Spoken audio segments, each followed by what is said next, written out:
Hello and welcome to PRTv. I'm Spurs for Life, and it is Halloween coming up soon, but it's not quite there yet. But you might see from the background it looks a bit spooky. That's because I'm not in my usual surroundings. Welcome to Talking Points, episode number 79. I will be going off screen in a little while because it's a little bit jerky. We don't want the viewers to see me trying to lip sync. Anyway, in the house, joining me for tonight's episode, we have the one and only, the incomparable, Mr. Sean Hurl. Good evening, Sean. You all right? Yeah, me and Pat Jennings here. We're keen to go. Yeah. I've got over yesterday much quicker than Wednesday, so fine. As I said, back onto my side profile for this episode of Talking Points. Right, episode number 79. We are talking about. Let me get the overlay up so the viewers can see. Ah, dear, I'm still feeling a little bit ropey. What are the problems at Spurs? That's a very, very open-ended question. Probably got a lot of answers. We've probably seen from the last two results, the Manchester United and the one at home against Newcastle. The fan base has taken to Twitter. The fan base has taken to all kinds of social media over the last few days, Sean. And it's become almost like open season. It's back to those days of the end of the Jose era, the Nuno era, when a lot of questions are being asked, more questions and answers, and people are getting rather excited. We can do the excitement. We can go from game to game. We can look at the results. We can look at the performances of the players. We can look at the performances of the manager, the team itself, the board, if we want to go into the board aspects. But I just want to start with this. We're third in the table. We're top of our Champions League group. We have a game tomorrow on Wednesday against Sporting Lisbon. We win that pretty much guarantees us into the next phase of the Champions League. We've got a World Cup coming up within the next 3 weeks or so. Are we really just going overboard with some of the aspects of problems at Spurs? Are we looking too far into this, too much into this, or is it just, there's some traits that's rearing their ugly heads again? How do you feel about things at the moment? I said that the question I'm posing is, what are the problems at Spurs? But just give me your thoughts. If it takes you into all kinds of areas, I don't mind. Just give me your views. Yeah, it's always disappointing to open Spurs Twitter on the day after a game, or even in the immediate hours after a game, where quite quickly camps emerge, putting the blame for a poor result or a couple of poor results, one very bad performance, at the doors of everyone, but everyone's circling their wagons around their objectives, which could be the long-term one is obviously getting rid of the owners and replacing them with who knows who. There are others who just love to turn on a coach. It doesn't matter what they've done. It seems they like to turn on a coach, and then there are others. There are players.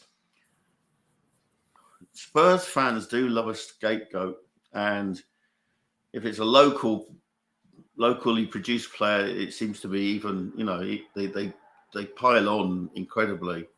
So everyone's in different camps. I've kind of stepped back a bit today and been reading around and listening to other people's takes on that. People that are kind of I think have probably a bit more insight than me. And to be honest, to be third in the table, to be on the process of qualifying for the Champions League group, we've got 3 games at home. Is it 3 games at home? And two at home, 1 away in the next 3 games. in the league, and then obviously the Champions League.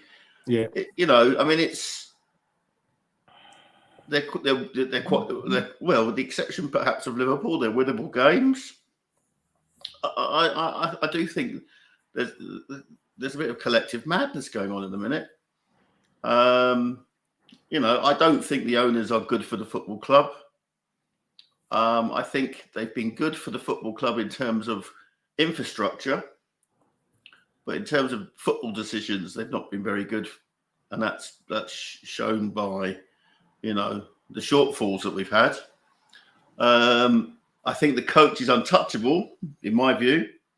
So I don't understand what that is. I know today, of course, Sammy Mockbell in the Daily Mail is stirring the pot with the classic. You know, the players are saying that the training is repetitive. You know, it's like we've just gone back to October 2019. We're not really enjoying the training. It's too repetitive. Well, you know, I've responded to that saying, well, if you actually did what the training was meant for on a Saturday or the Sunday, perhaps it wouldn't be, because you'd actually be winning games. You know, there's nothing like winning games in order to. But you know, others will, you know, and then obviously players are getting slaughtered. You know, and you know, to be fair, for example, the big example from the weekend is Dyer, because he's had 2 very poor performances, but the man's not been rotated. The man's not had a minute's break since the beginning of the season. And he, you know, when you start playing a game every 4 days, you're gonna, you know, you cannot sustain it. I mean, there's the madness of this season. This World Cup break is just created a scheduling nightmare. And I'm surprised that, you know, that I'm not surprised that we picked up injuries. I'm surprised that other clubs don't seem to have picked up other injuries. Well, I think they will. I pretty much guarantee that every club is going to have. And I want to pick up on a few points you mentioned. You mentioned about it's a crazy season. Yeah, it is. If you just paused everything now, showed the league table in isolation from anything that's gone on, forget results that have gone from the past, and just show the league table, you'd actually think to yourself, that's pretty damn good for Spurs. You know, forget about how we've played, forget about the results to get there, but just looking at the table, you've got Newcastle in 4th, you've got Arsenal at top. Yeah, that's not very nice to see them at top, but you know what I mean. You got Manchester City in 2nd. Definitely, you'd expect them to be up there, and Tottenham in 3rd. Man United, Chelsea, Liverpool are all below us, and at this moment in time, 11 games in, 12 games in, whatever it is, Spurs are in a decent position. We're in a decent position in the Champions League. Again, if you isolate everything and you look at it without thinking about the games that have been played, the problem we've got is, as a collective fan base, I think we want so much from this Tottenham team. We want so much from the club. We want to have the best stadium. We want to have the best players. We want to have, you know, free flow attacking football. We want to win trophies. We want this. What divine right, given our history, you know, given the way that managers have come in, given the way that players have come in and, you know, use Spurs as a stepping stone in the past to go on to bigger and better things, you know, we still demand a lot from our clubs. We still demand a lot from the team. We still demand a lot. And I just look back, and when you take a pause and think of it, the club is in a better position now both on and off the pitch than they were 10 years ago, than they were 20 years ago. Now, some people would argue the style of football and all the rest of it, but I'm just looking at it from a purely commercial perspective and also from a playing perspective. We're certainly in a better position, but yet we want more. And I can understand why we want more, because some decisions that have been made have not allowed us to progress. As you said, going back to that 2019 Champions League final, when we were there, you know, the season before when we were challenging for the league, etc., etc. You know, these are the things that people will kind of look back in the near history and think, well, Spurs should be further than they are. But should we? Do you not think that at this moment in time, given we're just recently in our new stadium, you know, we've got arguably one of the best managers in the world now, we've got to have a bit more patience? Do you say that patience is probably something that we've lacked a little bit? Oh, definitely. I mean, it's, you know, I mean, it has to be said, like I was chatting to my friend Steve, who I stayed with at the weekend, and I said, we were talking about how when we walked out of the FA Cup final in 1991, did we ever think that we would, you know, and we were the record FA Cup holders at that point, did we think that we would not see another FA Cup win in 30 years? And we looked at each other and said, of course we did. You know, we expected to, it was tradition within a decade we would win a trophy. If you go back 60s, 70s, 80s, even the 90s, in the end we managed to scrape a trophy.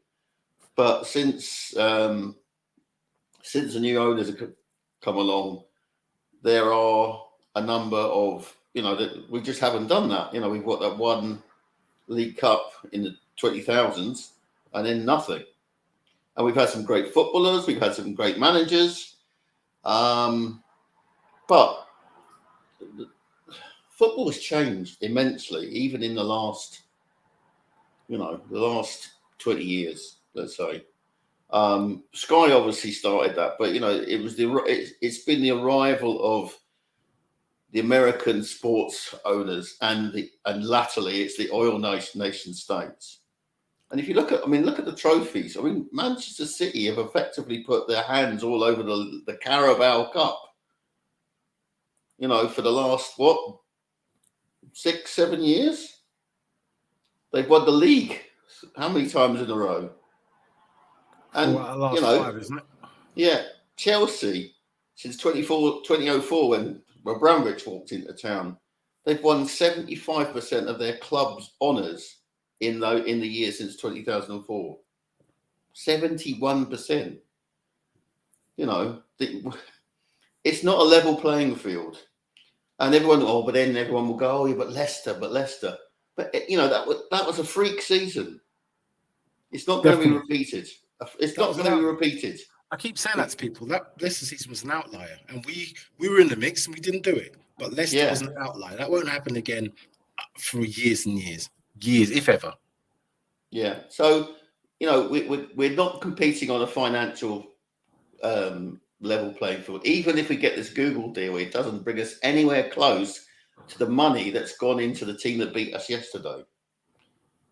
The Saudi Public Investment Fund, which has a budget of something like £1 trillion, 400,000 of that is dedicated to 400 billion of that is put aside for sport. So they've obviously made their move in golf, and they've taken over Newcastle United. So it's not a level playing field. We can only compete by being smart in our recruitment, and we haven't been smart in our recruitment. I think recruitment has improved. I think you only have to look at the January transfer window when we added Bentancur and Kulusevski to the team. I would argue that those two players propelled us to the Champions League that we're in this season. This summer we've added players, but it's quite clear that it's, if you think about it, we still got players that were with Pochettino in 2014 when he first arrived. So, there needs to be a turnover. Liverpool at the moment have reached the end of their caffeine-induced period.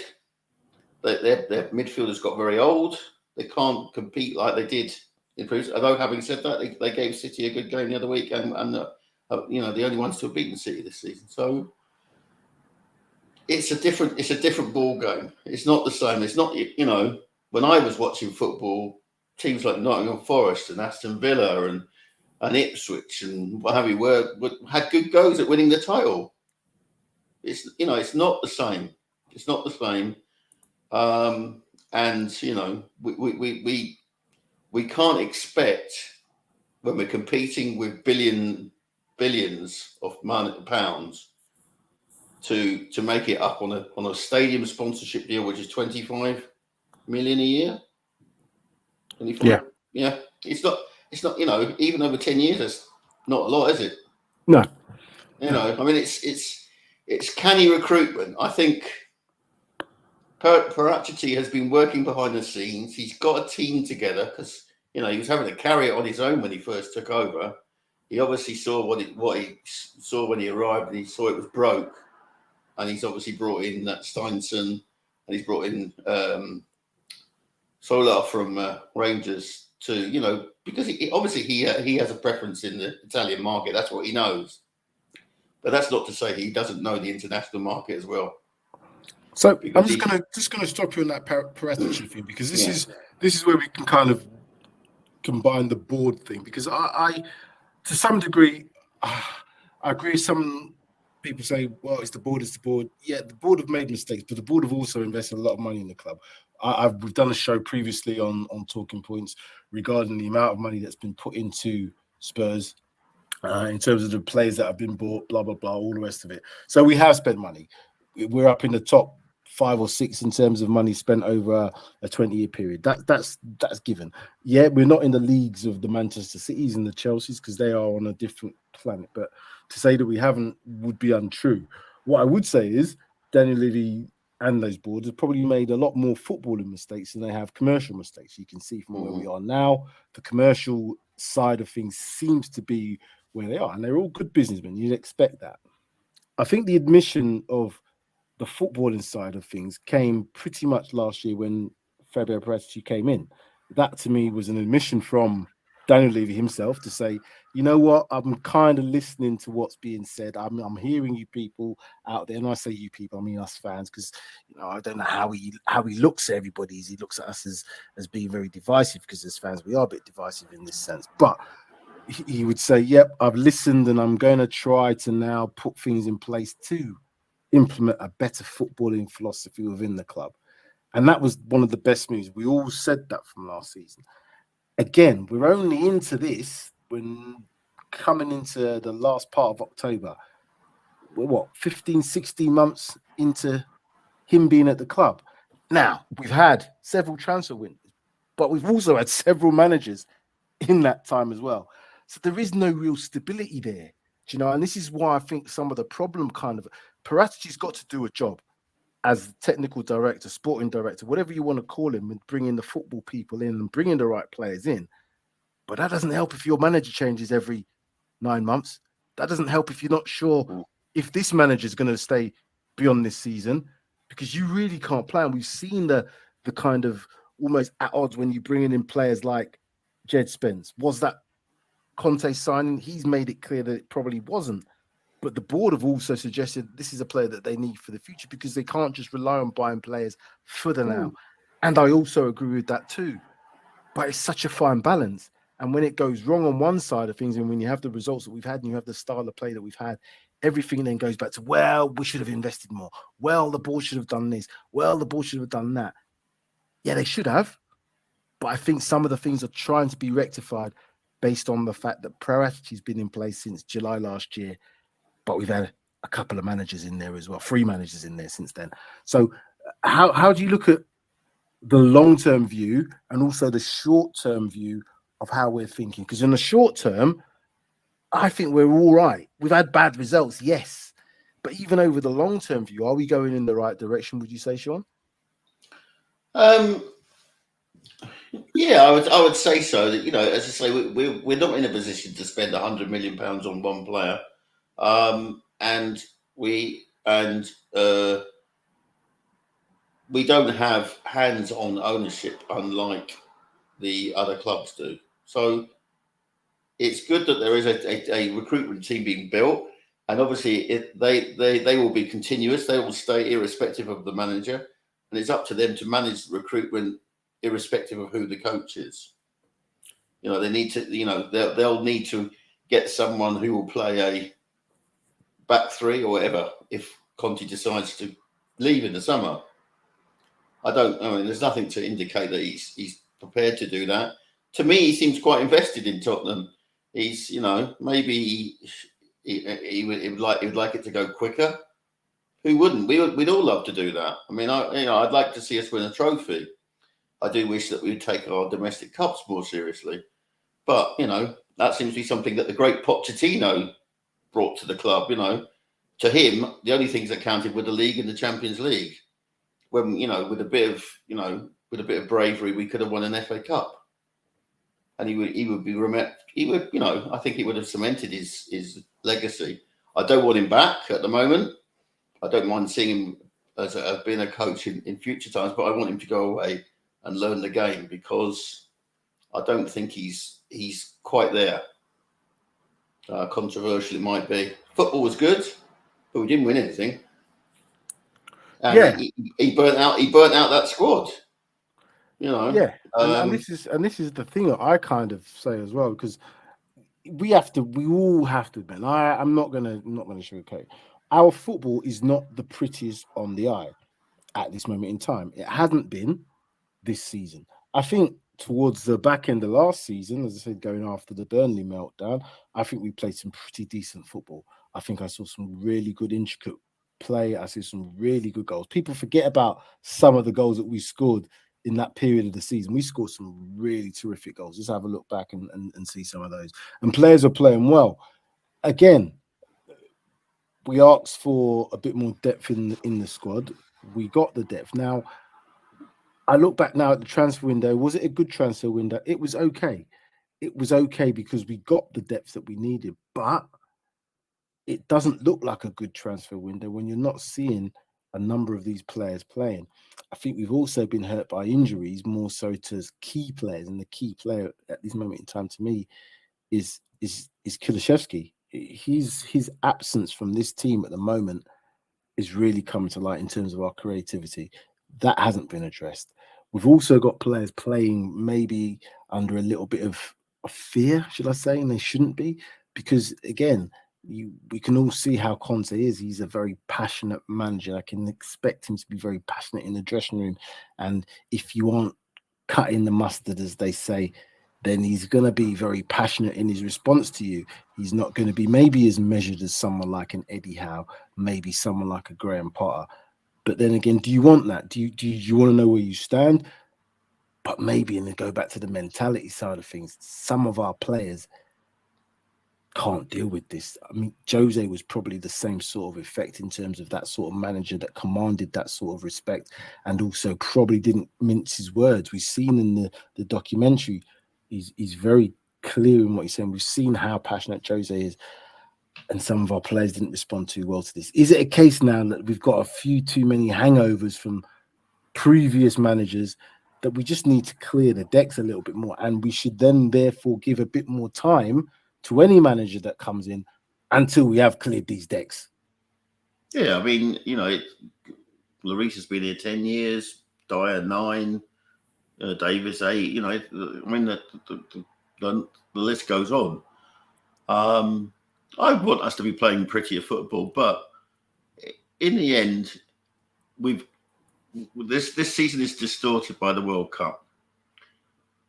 There is some evidence that the whole training schedule has been different this year because Conte's had to prepare it for 2 half seasons, and there was an idea that the fitness would be stepped up for the second half of the season. How much that's been undermined by the sad loss of Ventrone, I don't know.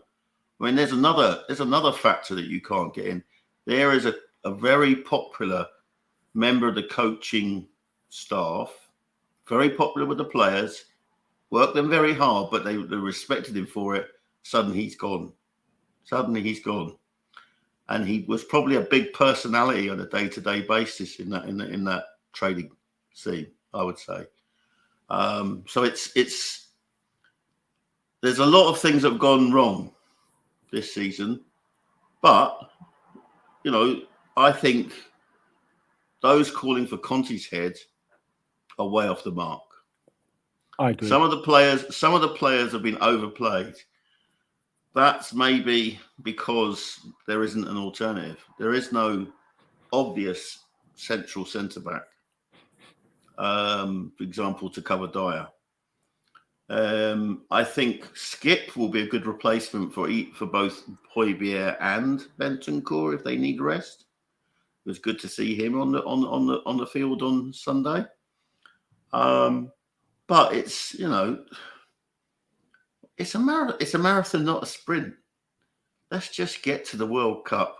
Let's be within touching distance of the top 4. Let's be through in the Champions League and have some idea who we may play in the new year. And let's, then let Conte do his mini pre-season, which he's seems to be talking about more and more, warm weather training, He'll give them a couple of weeks off, probably when the season stops in November, and then it's back. I mean, they've already started moving it to kick-off times post-Christmas. We're on Amazon Prime at 12:30. First game after the season recommences. What date is that? 26th of December. Bloody hell. So it's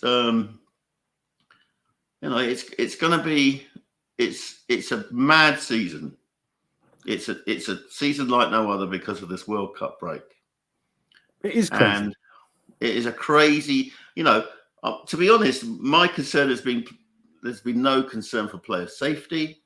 There's been no concern. There's no concern about having a World Cup in Arabia in the winter, in their summer rather. It does. There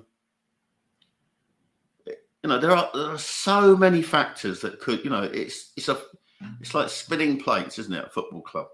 You've got to keep players who are not in the first team happy. You've got to keep the players in the first team on their toes. You've got, and there's no, Conte has a team around him.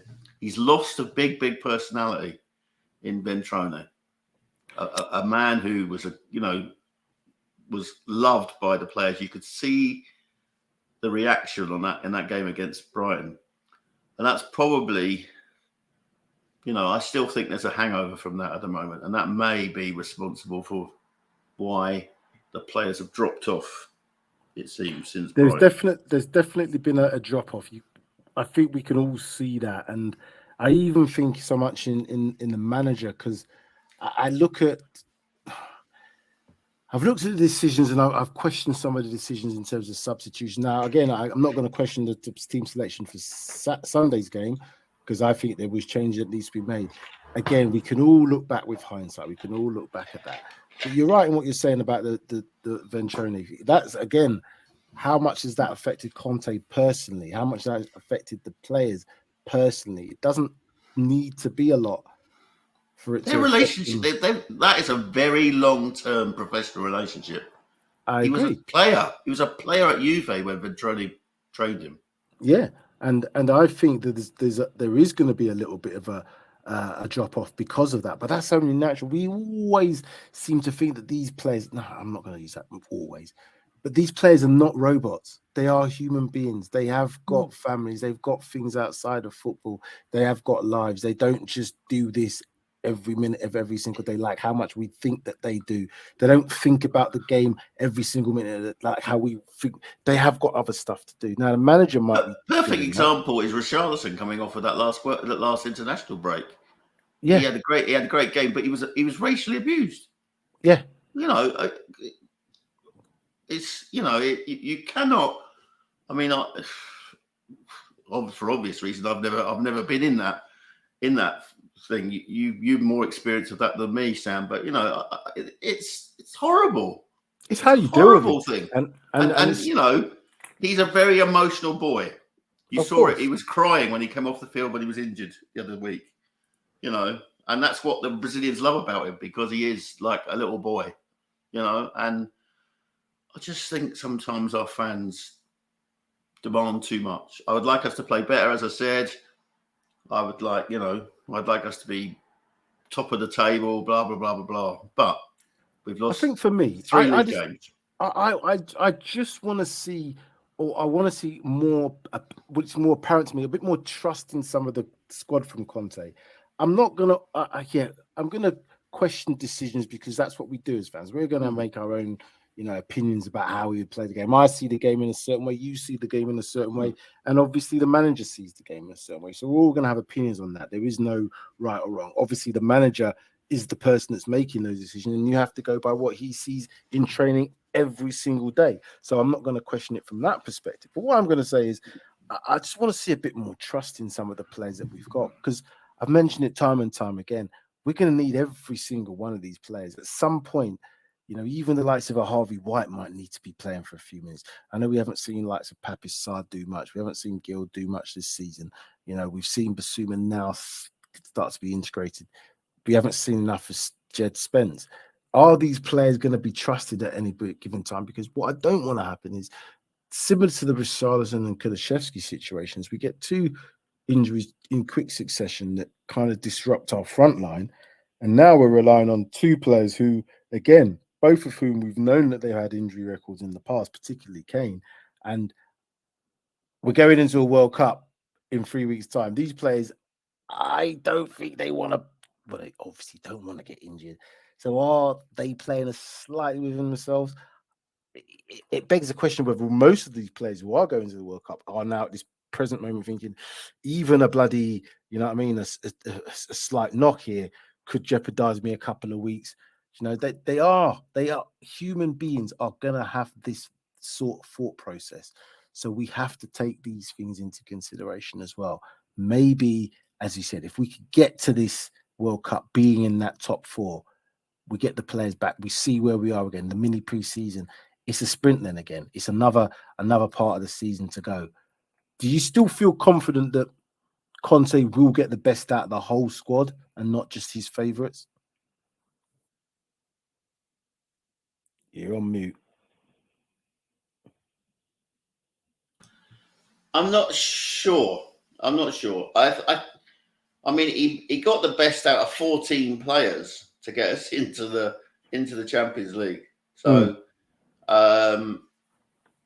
he's gonna have to use Spence. He's gonna have to use Gill. But the nature of the Premier League is so competitive this year, so competitive, because there are, you know, there's the new boys on the block, Newcastle, there's City, there's Arsenal. You know, you couldn't, for example, see him playing Spence and Gill against Liverpool in a couple of weeks' time. But could you see them playing against Leeds, possibly? I don't know. It's just on that. Look what Liverpool have had to do with Trent Alexander-Arnold. After X amount of games, Klopp gave him time after time, but he just wasn't at the races. Whether that's a physical thing, whether that's a mental thing, whatever it is, he's just not at the races at the moment. And he's been taken out of the team. And bloody James Milner, who's 75, is now playing at right back for Liverpool. And to me, this is what I'm saying. Needs must. James Milner's come out and said he don't want to play right back. He don't want to play there. He's lucky to be in the Liverpool squad in any way, but he's playing at right back for them. Now, excuse me. We've got some dedicated fullbacks. We've got some dedicated wingbacks in our squad. One who I was very excited to get into our squad in Jed Spence, based off what he's done, based on his youth, based on that raw, exciting. Yeah, he's not going to be the finished article. Yes, he's going to get caught out at times. But I watched Ryan Sessegnon yesterday get caught out a number of times defensively. I saw Ryan Sessegnon not do too much in a going forward sense. I looked at Emerson Royal in exactly the same way. Very athletic, gets up and down that pitch.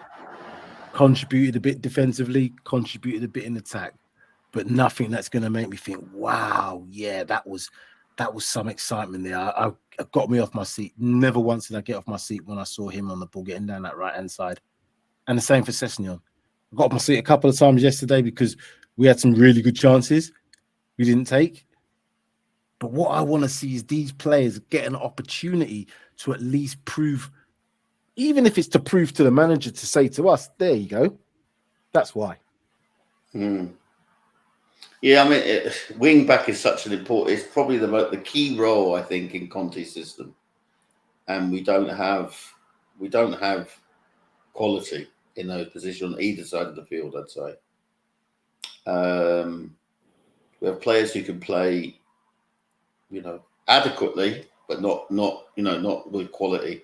Not Hakimi or I'm trying to think of a left-sided player.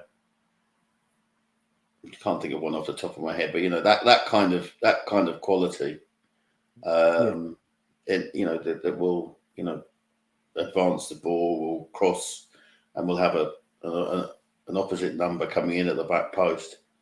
I have to.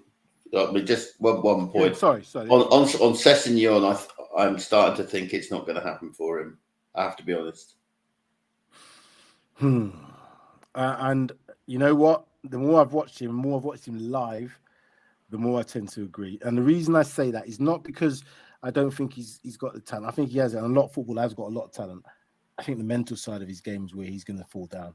I don't think he's got that real strong mental toughness as a character from what I've seen and know of him as a player and what I've seen of him in kind of interviews and what I've seen from him in bits and pieces. If the rest of the team around him is not playing well, I don't think he plays well. He doesn't seem to me that player that stands out. All right, I'm going to do this, even if you lot are not. He kind of melts into however the team's doing. So if the team's playing well, he might look to be playing well. If the team's doing shit, he looks shit. And that's what happened yesterday. That's what I saw. Because you know right what you're saying. The wing backs are so fundamental to this system. We need upgrades. I agree there with Kevin. Actually, confidence seems to be a thing, But I mean, if you've got to have some self-confidence before you can take on that role. And I do think 100% agreed. I've been reading, I've been following the Twitter line of that, Harry Brooks, who works with Academy boys, and his assessment of setting on just rings so true to me. He wants the ball under control before he, there's no sort of like just pushing the ball on and going in a foot race with a fullback or getting inside that box and thinking I'm going to go for that back post. I'm going to have a shot. It's always get to the line and then I'll just get it over and I'll hope someone's there. If I'm brutally honest with you, I think our recruitment needs to focus more on players' mentality, as opposed to just their footballing ability. I know that's an easy thing to say, and how do you go about finding those players with that mentality? But they're out there. There's players that I see that maybe we kind of look at and think, oh, they're not quite. If you look at Pierre Højbjerg, that's a prime example of a player's mentality. As much as we malign him, as much as we say that he's improved since Conte's been here, definitely. He just needs a rest every now and again. And if you could give that player a rest, like he had to have a rest on Sunday, but look at the difference in terms of what happened now I know he played on the game against Manchester United, but nobody played well in that game. So it could be forgiven that everybody had a bad day. But Sunday, we didn't actually do too bad in terms of playing sense for 20 to 30 minutes. And we had plenty of opportunities. And the stats proved that it was a pretty even game apart from the scoreline. I'm going to ask you this before we get off. Do you think January fixes this if we get the right signings?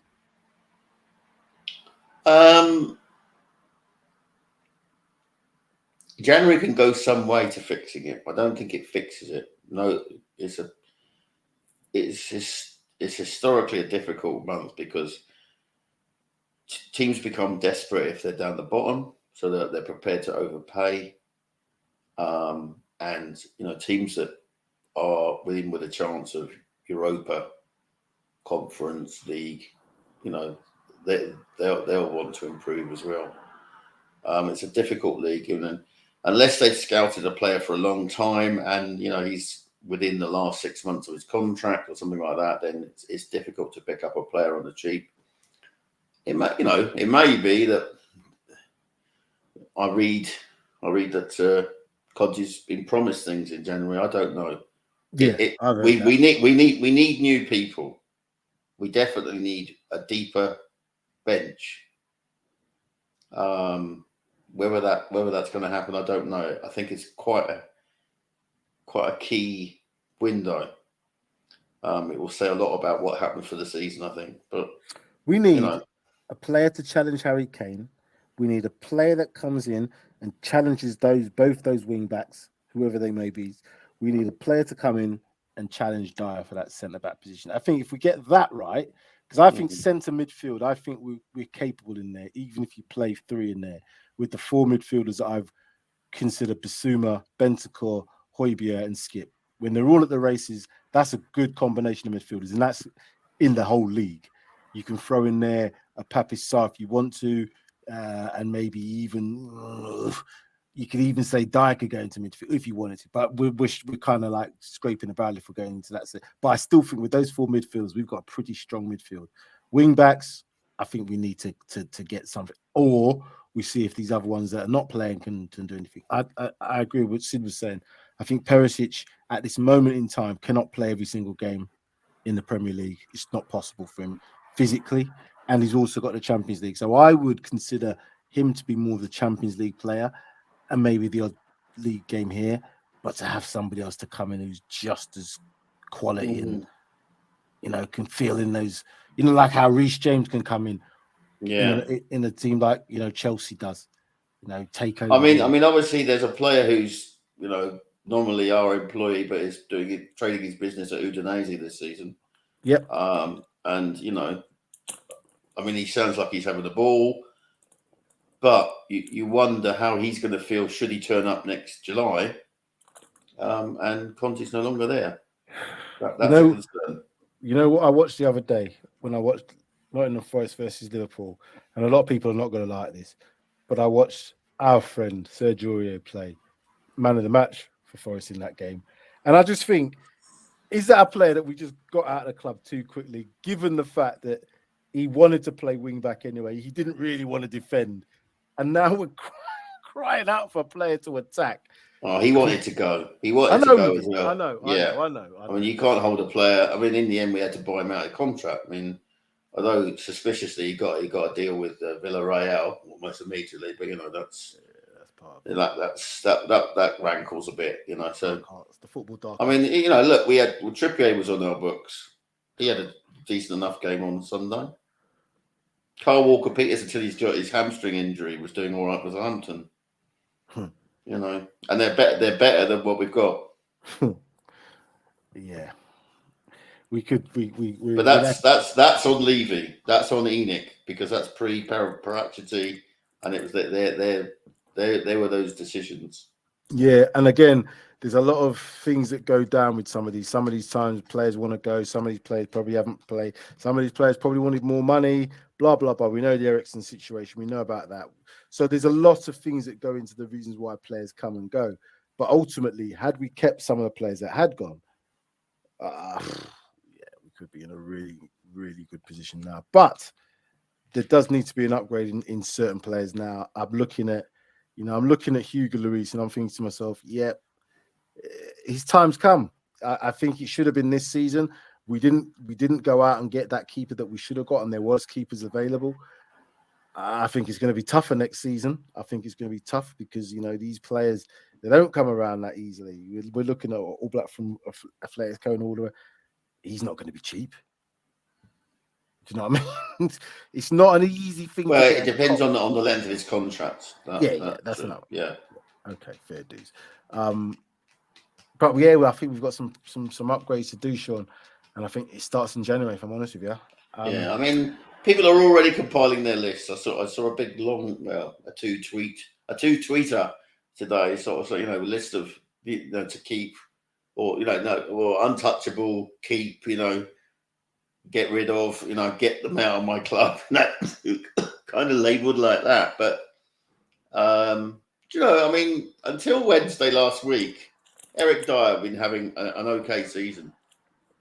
Yeah, 2 very bad games, and suddenly everyone's saying, "Oh, I told you about him." Well, you told him about what you didn't say about all the good games he's had this season. Exactly that.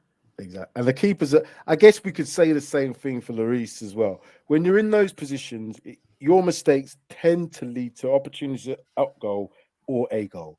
And we've seen in the case of Lloris, when he's made his errors, they have led to goals. And that's as simple as it gets, really. So, we could do this for a long time, Sean, but I think we're going to have to pause it today. But we have got the Champions League preview for tomorrow.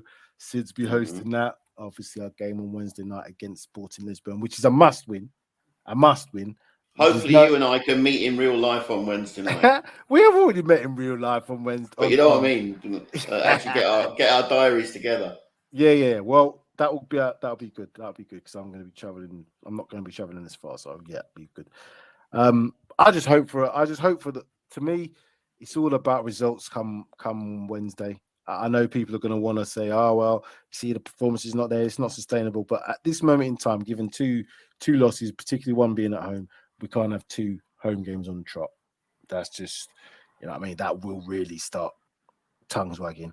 And then we've got Bournemouth away on Sunday. Or is it Sunday or Saturday? Can't remember. But whichever day. Saturday. Oh, Saturday. So no extra day rest. Okay. So we've got a few things coming up. We've got that preview, then the Champions League reaction, preview show for the game against Bournemouth and reaction for that. So no doubt we will be back on again very soon, Mr. Hurl. Final thoughts. Any final thoughts you want to give? I just appeal to the Tottenham fans to, you know, to have a bit of self-restraint and look at the bigger picture.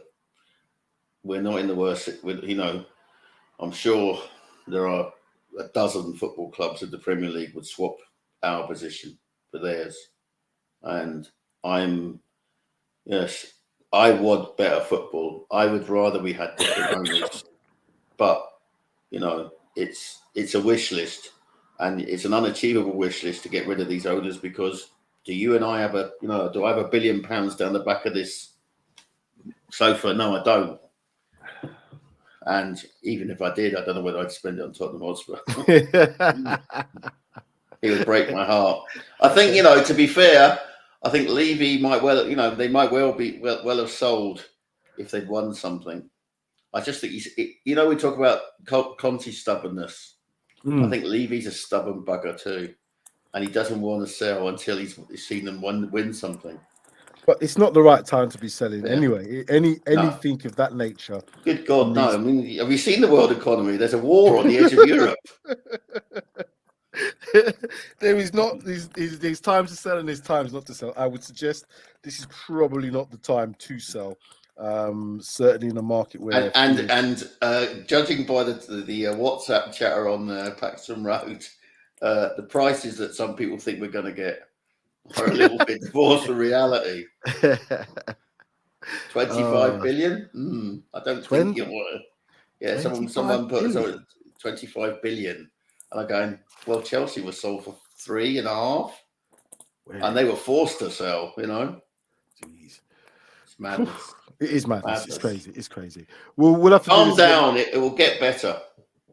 Yeah, I think that's it. Like I said, I think there's no problem. I keep saying this. Reactions after games, you're gonna get that. I'm certainly gonna be reactive when I see things I don't like. When I see things I think, and I'm gonna get like that. But when I calm down after that and I actually look at the bigger picture and I think about things logically and I put things into perspective and I look at the game itself and isolate the things which were problems. The centre backs giving the ball away, playing it out of touch, almost scoring own goals. You know, the keeper coming out, you know, thinking that he's going to get a foul for something that wasn't a foul, in my opinion. He could have got it, but it wasn't in the grand scheme of things. And then you put those mistakes together and you think, cut them out. You're halfway to thinking, we could have got something from that game. And that's the same for the Man U one as well. So, just calm down, everybody. I think that's the main thing we're going to say here. Calm down and support Spurs. And that's the players who are on the field and the coach who's directed them. To be honest, you know, you can rail all you like against the ownership. You cannot do anything unless you've got 5 billion plus to buy them out. Facts. Thank you all, guys, for watching. Make sure you hit the like button. Again, apologies for this profile of me. It's because the internet is lagging this side when I'm here, but it will be okay for the next time. I'm here tomorrow when Sid does it, so it'll be the same. But yeah, when I'm back home. Make sure you like the stream and also subscribe to the channel if you haven't done so already. Go and check Sean out on Twitter and at Instagram. Twitter handle, Instagram handle. the Twitter handle is at HotspurHurley61, the greatest year of the 20th century. There you go. And mine's is at Sam Spurs for Life, Sam_Spurs for Life on both Instagram and Twitter if you want to come and find me, and I will follow you back. That is it. That will do us. Yeah, it's been a bit of a week so far. If you can, up till Sunday. Let's hope it starts off better this week and gets better as we get into Wednesday, because we are going to need the fans to be behind the team. We are going to need the players to put in a performance because Sporting aren't going to be a pushover. They are not. Do not believe that's going to happen. So we are going to have to make real big efforts. And again, this is my concern. The efforts required to get in to win this game could potentially be some injuries if we don't rotate. But we'll see. Starting 11 is going to be important. But thank you all for watching. Thank you again, Sean. No problem. We'll see you again soon.